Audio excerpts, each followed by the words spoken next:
everyone, we are discussing our first lesson and I think we are on the end of this chapter. This is our 27th lecture and we have discussed all the types and all the separate exercise of regarding to all topics. Now we are on miscellaneous last exercise. So in miscellaneous what we have to discuss?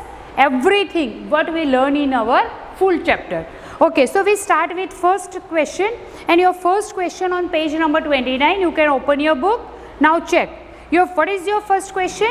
Let f r to r defined as fx equal to 10x plus 7. Our first question, fx equal to 10x plus 7. And function is mentioned on real number. Another function also mentioned on r to r. And one condition is given that g over f over g, both is identity. Now you have to find g. First we have given f, we have given one more result, f over g over f is identity. Now we have to find g. So if you want to find g from r to r, okay, which two methods we can follow? We already discussed two methods.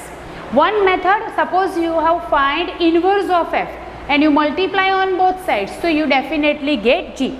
If I multiply g over f with f inverse, then f and f inverse identity, then I get g over identity, and if you combined any term with identity, you get the same function. This is the one method. Then what is the another method? That you assume g as a one function and you apply this concept. Okay, so first we start, I show you both the methods. First we find inverse of f. So 10x plus 7. What we have to do? Y equal to, we can write 10x plus 7 because fx we are considering with y. Now what is the condition? We have to make equation for x. So y minus 7 equal to 10x. So we can say 10x equal to y minus 7 by 10. So from this you can say your f inverse x is on place of x, y we have to write x. Now this is your f inverse x. Now I take one simple concept that g of x equal to g over f of x over f inverse x. Now when we combine f and f over x, f inverse x, we will get g only. Okay, so let's apply it. G over f is identity. So here we can write g over f equal to identity. Now g over f inverse equal to identity over f inverse, this way we can write. Now check. So we get this identity, meaning of it that g of x equal to f inverse. Why f inverse? Because this side identity over f inverse, that is f inverse only.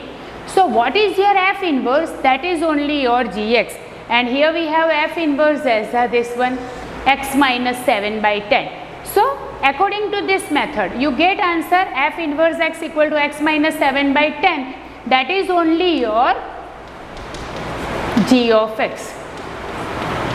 So this is our answer. Now if you don't want to follow this method, then what to do? This is the easiest way. But then again, if you want to follow the another way, then what to do? You have to start with g. Suppose g of x as any term. Suppose we are considering ax plus b or something like that. Then combined with f, take identity, and then you can find the g over x. But this method is quite long also and lengthy also. So better option is for finding inverse and getting g of x. That is the easiest way. Now come to the second question. Second question is mentioned function from whole number.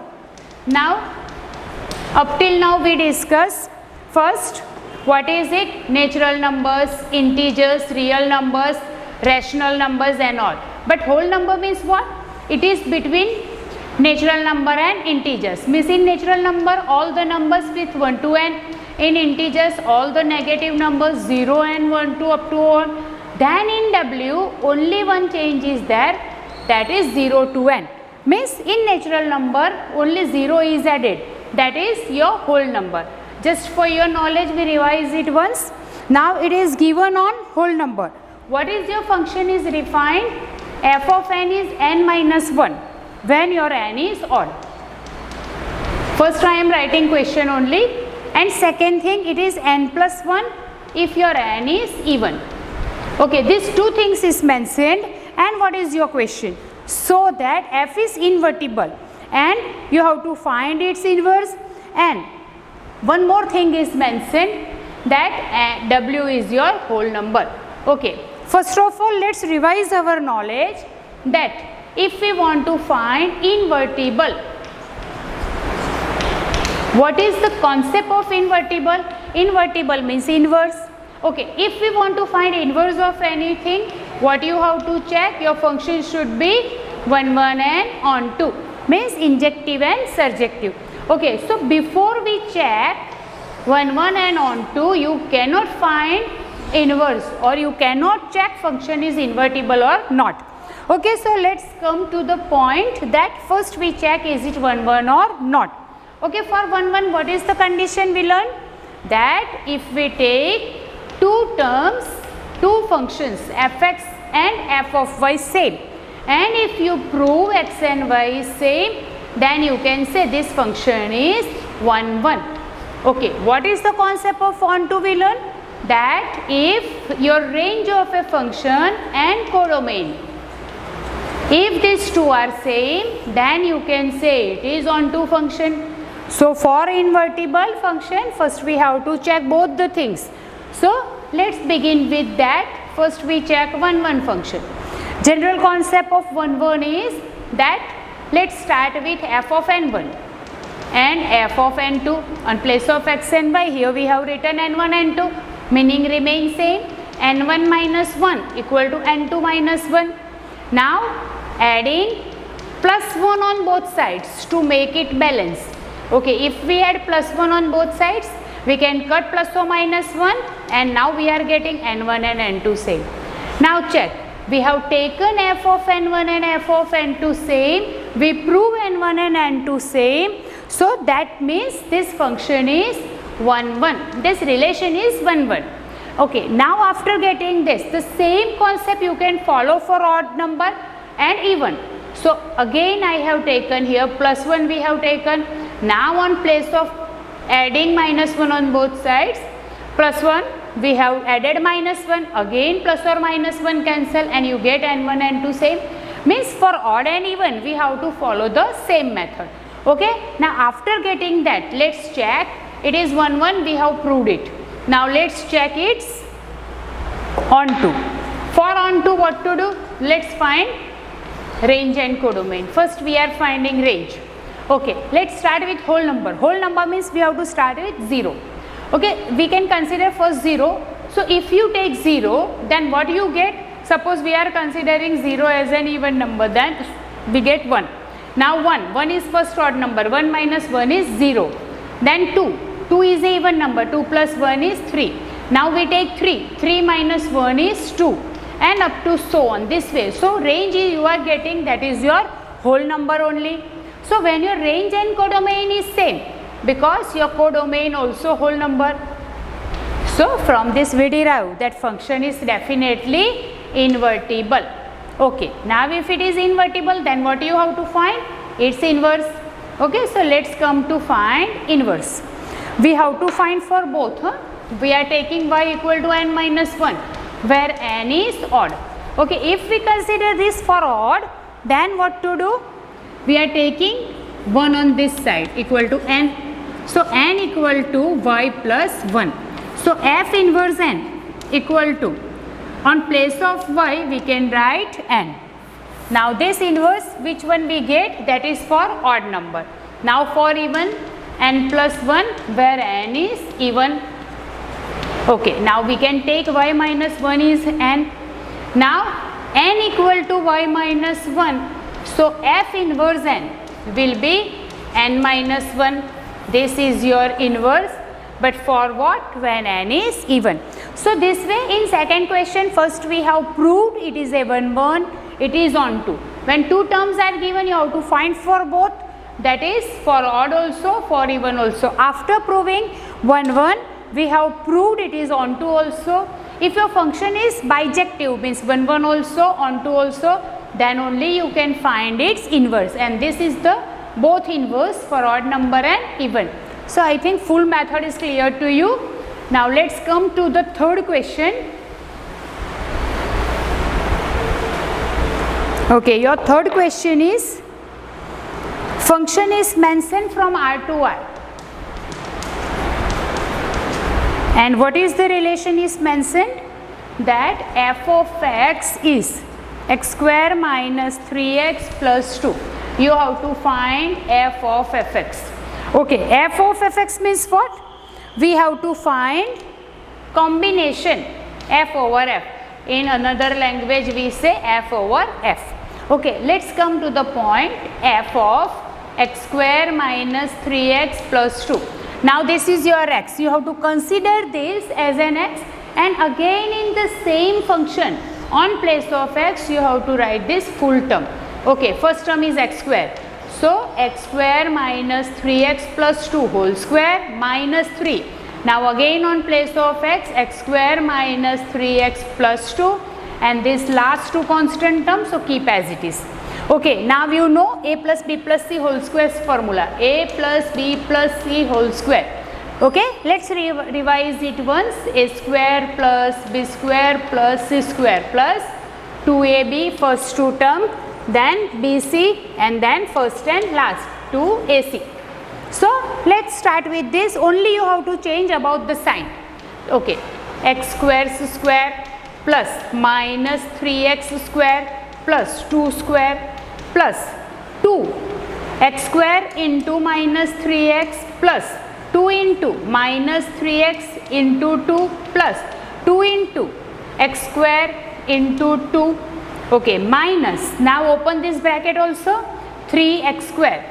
Now remember, minus minus plus, so plus 3 3s are 9x, 3 2s are minus 6 and plus 2. Okay, let's open this bracket and simplify it.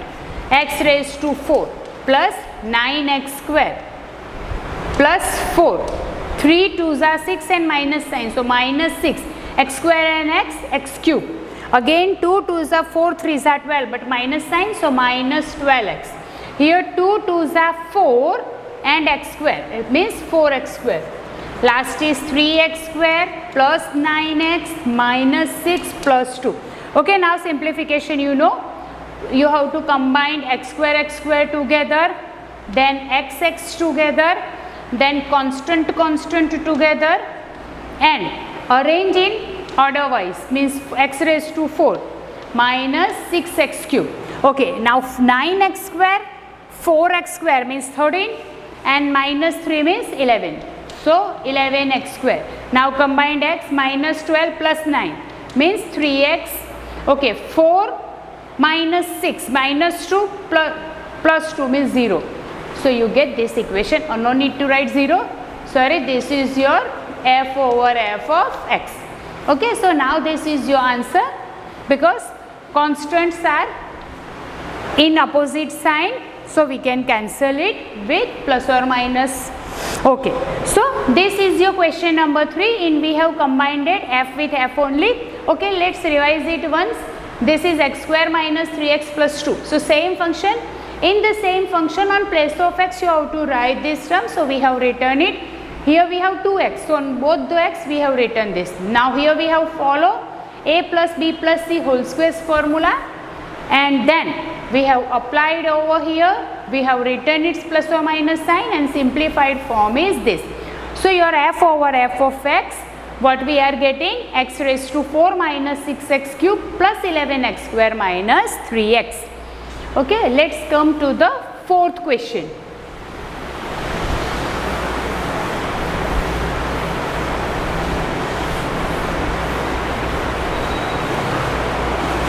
Okay, what is your fourth question? So that the function is mentioned from f R2